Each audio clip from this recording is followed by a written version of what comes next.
Ucrânia está atingindo um por um tudo o que Putin mais teme perder. A frota do Mar Negro, bases aéreas, refinarias, depósitos de munição. A lista cresce a cada semana e a vasta estrutura militar da Rússia está se rompendo sob esses golpes. E em 22 de junho veio talvez o mais pesado deles. Mísseis de cruzeiro lançados do ar de alta precisão, cada um carregando uma ogiva pesada disparada de caças F-16, atingiram diretamente uma fábrica na cidade de Voronezh. O edifício principal de produção desabou. O céu ficou negro com fumaça. Deixe-me chamar sua atenção para um detalhe imediatamente, porque o motivo pelo qual este golpe ocorreu precisamente agora importa tanto quanto o próprio alvo. A Rússia, ultimamente incapaz de proteger até mesmo seus próprios céus, foi forçada a retirar uma grande parte de seus sistemas de defesa aérea e concentrá-los em torno de Moscou. Para manter a capital de pé, deixou as regiões com seus ativos militares mais valiosos expostos, e a Ucrânia viu exatamente essa abertura. Desferiu um golpe final no momento em que Putin menos esperava, em um local que ele mais queria proteger, mas não tinha mais força para isso. Então, por que uma fábrica seria uma perda muito mais pesada do que um navio de guerra ou uma aeronave? O que diferencia este ataque de tudo o que vimos até agora está escondido no que estava sendo produzido dentro daquele edifício. O alvo, pelo seu nome completo, é a Fábrica de Dispositivos Semicondutores de Voronezh, um dos elos menos discutidos, mas mais críticos do complexo industrial militar da Rússia. O que é feito aqui não são as armas em si, são os cérebros das armas. De acordo com a inteligência militar ucraniana, esta fábrica produz os conjuntos de transistores para a unidade de controle do míssil de cruzeiro KH-101, as matrizes semicondutoras para o cérebro digital do míssil Iskander-K, e os diodos e transistores para o canal de mira do sistema de defesa aérea Pantsir. Não é por acaso que esses três nomes estão lado a lado, porque toda a lógica de guerra da Rússia repousa nesses três sistemas. Lembre-se do KH-101, aquele míssil de cruzeiro de longo alcance que ataca a rede elétrica da Ucrânia todo o inverno, mergulhando cidades inteiras no frio e na escuridão. O Iskander é um terror balístico que atinge em segundos e é quase impossível de interceptar, atingindo tanto alvos na linha de frente quanto cidades. E o Pantsir é o escudo no qual a Rússia mais confia contra os enxames de drones que a Ucrânia envia para o céu todos os dias. Assim, aquele único edifício em Voronezh era a fonte compartilhada tanto da espada mais afiada da Rússia quanto do escudo que ela mais frequentemente busca.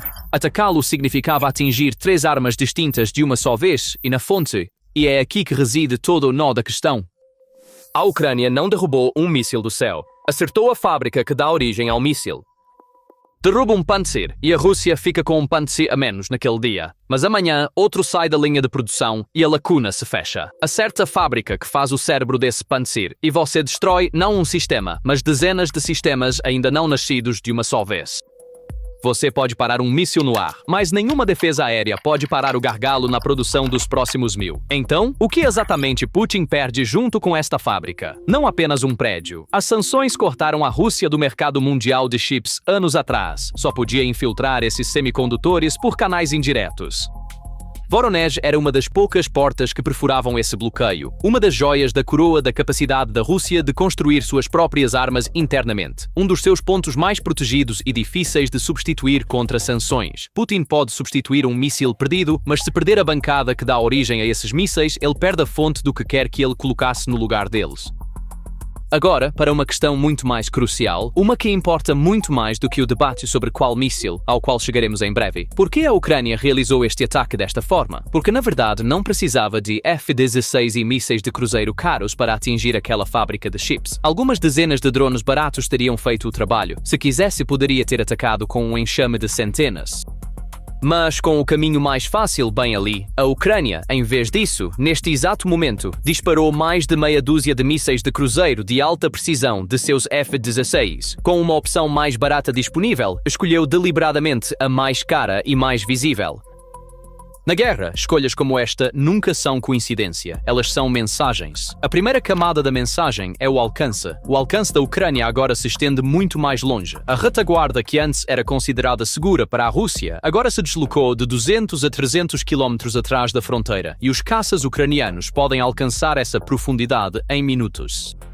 Fábricas, depósitos e postos de comando, antes considerados intocáveis, agora estão ao alcance. Voronezh foi o anúncio dessa nova realidade. O que era inalcançável ontem é atingível hoje. A segunda camada é o timing.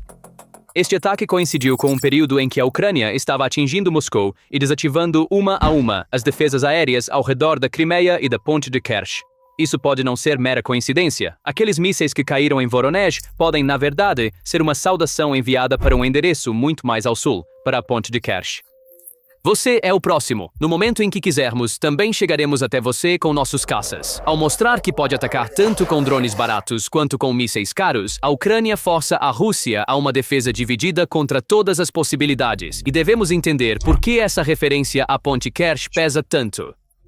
A ponte Kerch é a tábua de salvação da Crimeia, a principal artéria que alimenta as forças russas na península e toda a frente sul. Se essa ponte cair, a logística para a Crimeia é sufocada e um exército inteiro no sul fica sem fôlego. Então, quando a Ucrânia diz "chegaremos até você quando quisermos", está insinuando uma ameaça que poderia colapsar toda a posição sul da Rússia a partir de um único ponto. Uma mão que pode atingir Voronezh pode atingir Kerch também, e Moscou sabe disso melhor do que ninguém. E a parte que realmente deixa a Rússia desamparada é esta: parar esses F-16 é quase impossível. A Ucrânia não os lança de hangares fixos ou bases conhecidas. Eles decolam de plataformas móveis, de rodovias. Assim, não há uma base principal que a Rússia possa destruir no solo, e no ar, esses jatos ágeis são extremamente difíceis de capturar. Então, Voronezh é algo muito além de uma única fábrica. Naquele dia, a Ucrânia não apenas atingiu um alvo, anunciou que possui uma capacidade que a Rússia não pode parar. Além disso, essas aberturas não se formam sozinhas. A Ucrânia as cria por conta própria. Primeiro, desgasta a defesa aérea russa com enxames de drones baratos, faz com que gaste seus interceptores caros, desvia sua atenção para um lado, então desliza seu verdadeiro ataque de precisão pela brecha que se abre. Assim, o caminho para Voronezh pode ter sido preparado dias antes, com ações tomadas em frentes completamente diferentes. Na guerra moderna, atingir um alvo muitas vezes não é uma questão de um único míssil, é a arte de desviar os olhos, o escudo e a atenção do inimigo do lugar certo, no momento certo. E a Ucrânia se torna mais habilidosa nessa arte a cada mês. Agora, para a pergunta tão aguardada: qual arma a Ucrânia usou? Blogueiros militares russos apontam para mísseis AGM-188 e Rusty Dagger, de fabricação americana, lançados de F-16. Algumas fontes ocidentais e ucranianas dizem que até 9 Storm Shadows franco-britânicos foram usados. A Ucrânia oficialmente diz apenas mísseis de cruzeiro lançados do ar de alta precisão, sem nomear uma única arma. Não podemos verificar independentemente nenhum deles, mas essas duas armas vêm de mundos completamente diferentes. O Storm Shadow é escasso e caro, atinge esse alvo mesmo com o alcance reduzido de sua versão de exportação, e carrega uma ogiva de penetração de bunkers de aproximadamente 450 kg que perfura concreto e detona no interior. O Rusty Dagger é barato, produzível em milhares, tem um alcance muito maior, mas carrega apenas uma ogiva leve de cerca de 45 kg. Então, qual é? Aqui, os escombros falam por si. A destruição nas imagens de Voronezh, a força que derrubou um prédio inteiro de produção sobre si mesmo, não pode ser explicada por uma ogiva leve de 45 kg. Isso aponta para uma ogiva pesada que perfura concreto e detona no interior, ou seja, para o Storm Shadow. Não é certo, mas a assinatura da explosão diz isso. O lado russo, por sua vez, comportou-se exatamente como esperado. Enquadrou o evento como uma operação de um F-16 com um novo míssil americano, porque quanto mais americana a arma parecer, mais forte cresce a narrativa de que a OTAN entrou diretamente na guerra. O governador de Voronezh, Gusev, falou de forma mais cautelosa, dizendo que o incêndio havia sido apagado. As autoridades anunciaram 5 mortos e dezenas de feridos, e a imprensa russa minimizou a importância da fábrica, dizendo que era importante, mas substituível. A verdade está longe de ambos os extremos. Isso não é um nocaute. A produção de Pantsir, Iskander e KH-101 não vai parar da noite para o dia, mas substituível é uma palavra confortável demais também. Para um país sob sanções, reconstruir uma planta assim não é fácil nem rápido. A leitura mais razoável é esta: este ataque não matou a produção de armas da Rússia, mas a desacelerou, e em uma guerra que se arrasta, desacelerar é, por si só, uma forma de perder. Na verdade, este ataque lança luz sobre a frente invisível, mas talvez mais decisiva da guerra, a frente dos chips. Um míssil moderno, um tanque, um sistema de defesa aérea, todos são agora essencialmente computadores, e no coração desses computadores estão os semicondutores. Chips são o petróleo do século XXI. Nesta guerra, quem pode acessar chips determina diretamente quem pode fabricar mais armas. É exatamente por isso que as sanções miraram a artéria mais sensível da Rússia. Elas cortaram seu acesso a chips avançados. O que saiu dos mísseis russos abatidos nos primeiros anos da guerra mostrou isso claramente. Microchips de fabricação ocidental retirados de eletrônicos civis. A Rússia estava tão encurralada que houve até rumores de que estava retirando chips de geladeiras e máquinas de lavar para manter seus mísseis funcionando.